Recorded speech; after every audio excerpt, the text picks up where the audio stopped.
Hey, it's Soul, and this is a video that I'm gonna regret making. I'm not speaking out of bravery because there's nothing brave about willingly antagonizing possibly a large chunk of the audience out there, but I want to raise concern over the incoming waves of discourse and negative commentary in the world of Warcraft. Because WoW is a funny little monster in that its community welcomes and celebrates criticism with a good balance of facts, following social trends as to like what people aren't liking, humor, that's something that I'll never excel at, brevity, and you take all that, you smash it together, and we get this hostile, negative criticism that thrives. It's even lucrative. So let's get to it. Like just a few hours ago, Asmongold said things, and when he says things, many people listen. In a twit longer, he distilled most of the salient points that have been compromising today's World of Warcraft, including the classic versions. And you should read it. There's a link to it below. Just read the whole thing in its entirety.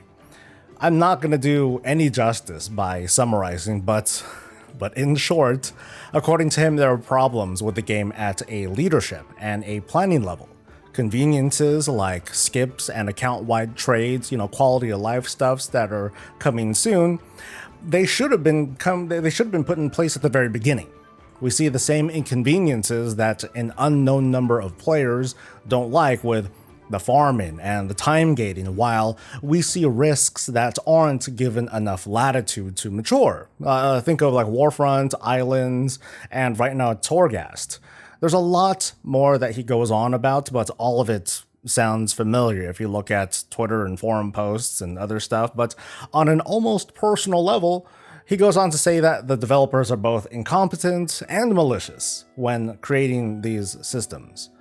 What I found to be actually distressing, though, it wasn't even that, but what I really find distressing, I guess, is that towards the end of this whole roast, Asmongold goes on to say that he's not going to quit, that there are more positives than negatives, and that he's just frustrated because the developers, from those whose names we know to those that we don't know, that they could do better. There are a few good takeaways from his statements, and I promise that towards the end I'm gonna have my usual idea and suggestion and stuff, but I want to get to what's being said under the surface of his statements. There's something more insidious being told there, and I am 111% positive that it's unintentional on his part. He's angry, he's frustrated, he's upset, and he's disappointed. And he's still playing the game. Now, never mind who Asmongold is, never mind whatever is going on in your head right now thinking, oh, he does that because that's how he got started, that's his cash cow. Forget about all that. Strip all that away, and what do we have? We have a person, one of many who feel kind of the same, who is unreluctantly verbally abusive, justifying that anger because of love and passion. Now you might be thinking, no, it's nothing like that, Soul. This isn't like domestic abuse. How dare you try to say, how dare you to try to make some sort of equivalence to that? And no, this is not that. Blizzard is not a person, but we are seeing yet another high-profile demonstration of this super toxic relationship between the World of Warcraft developers and its players. Now, some of us, myself included, might have confronted players like this and have said, hey, if you don't like the game, quit. And they're like, no, I love the game and I want it to be better. That's the common refrain. You all know that I do commentary. I give criticism and suggestions for improvements, and I've even offered like overhauls of game systems. But at the end of the day, when the feedback is over and I'm just playing the game, I am at the core just another gamer. I'm someone who takes what's given and works with it, even if it's silly or stupid or buggy or straight up wrong. Here's a good example, kind of good example. The Path of Ascension, the Kyrian activity where you send your soulbinds off to fight in Mage Tower-like battles. Some of those fights seem to be impossible to do unless you do these clever evade bugs and exploits to sort of cheese them through. As for me, I don't bother trying to do the exploits because I don't think it's right. I have some sort of I don't know, I'm on some sort of pedestal on this. So I just write up bugs and I hope that they get fixed and I just wait. But meanwhile, others have completed all the fights in spite of the bugs or whatever I think are bugs. Those folks are like more gamer than me because they sucked it up and they figured it out anyway. But the takeaway here is not in fact to suck it up and smile happily if parts of the game aren't to your satisfaction. I know that I express way too much empathy. Like, I try to consider the needs of all the players, including myself, and how it must be so hard for developers to balance this and that between its extremely diverse player base, who all want these conflicting things.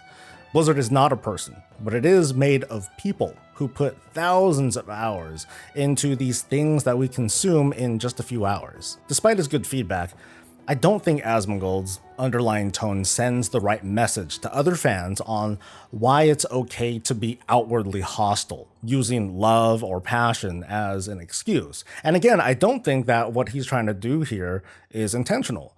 But it's out there now, and we're probably going to see more of the Debbie Downers eager to jump into every Blizzard tweet and statement and comment thread, trying to drag other folks down who are otherwise just trying to have a good time too.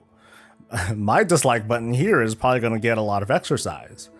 I hope I said this enough times, but I do agree with just about all the points that Asmongold makes. I do believe that more than anything, Blizzard is not doing enough to listen, and more importantly, is unable or unwilling to respond with agility. Being data-driven is good because it's information that's invisible to the naked eye, but I think that they're too data-driven. There's too much focus on how much players are playing the game, as opposed to how players are feeling while playing the game. And they need to manage where they innovate too. Like, from a gameplay perspective, they tried to do both Warfronts and Islands at the same time, and I think they suffered for that. Torghast is, with little question, the most ambitious game mode that they've invested into, but with too much emphasis on the stick and not the carrot.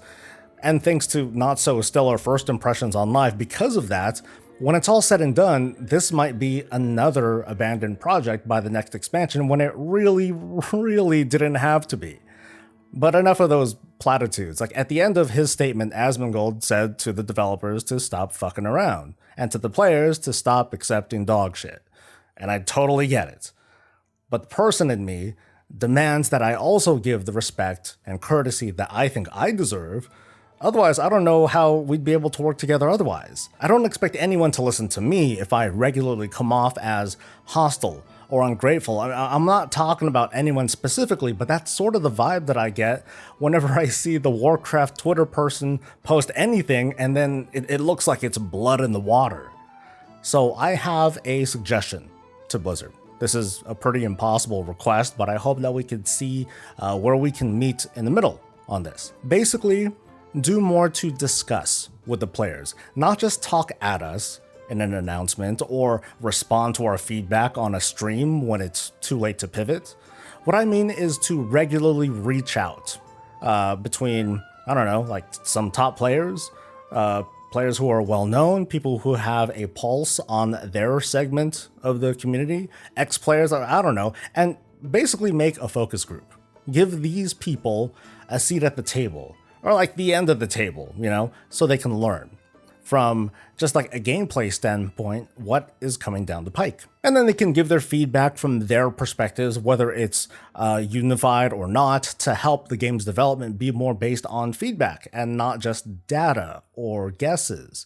EVE Online is a smaller, but it's a long-running and thriving MMO that you might have heard of, who does something like this. They call it the Council of Stellar Management. It's a group of 10 members who are elected by the players themselves, who help to exchange feedback with developers directly.